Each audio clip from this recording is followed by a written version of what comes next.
My journey with Redeemer started like 5 years before I ever got here. So immediately after I graduated college, and I guess kind of while I was in college, I had been approached by some of my good friends, and they were letting me know that after graduation they were going off to be goers, and they wanted me to support them in that. And I wasn't a part of Redeemer. I didn't even really know what a goer was supposed to be. But they approached me and we sat down and we had meetings, and I was like, oh my gosh, I would love to support you, even though I was making pretty much no money right out of college. But I prayed about it and I wanted to commit to it from a young age. I understood the importance of missions and people who went abroad to spread the kingdom there. And being from a family that wasn't from America, I understand what it's like to come from a place where Christianity is not as open. And every single month I would go in and I would manually pray over that, and I would manually go through and pay for that. And I think that was so important for me for those growing stages, is going every single month and doing it.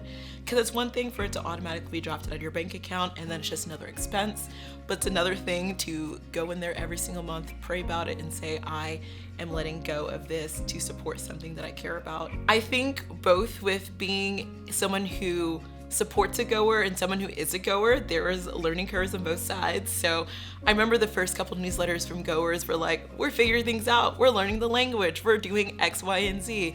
And on the other side, back here domestically, I was like, I'm learning how to rebudget with, a different amount of money in my bank account in every single month. So going back to my example at the gym, I mentioned that's where I'm all the time, and I used to have this mentality is, sometimes I'm so tired, I'm so sore, I don't want to work out. And then I changed that to mentality of I am so thankful that I have a body that I can work out and become sore.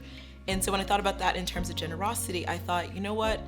Sometimes giving is really hard, and I had to change that to mentality of I am so thankful I have a job that lets me live on my own and comfortably. Why would I not go forth and continue to give that more to other people? I want to be good and faithful, and even when it's really difficult, and even when I really want to turn back to my idols and my false gods, I want to trust that there is still something better on the other side. You don't want to lean in for safety just because that's what you know and that's what you're comfortable with, because you know that there is good news on the other side. As I've considered all in, I'm like, you know what? I don't know what things look like right now. I can only trust that God is going to continue to lead me in the right way.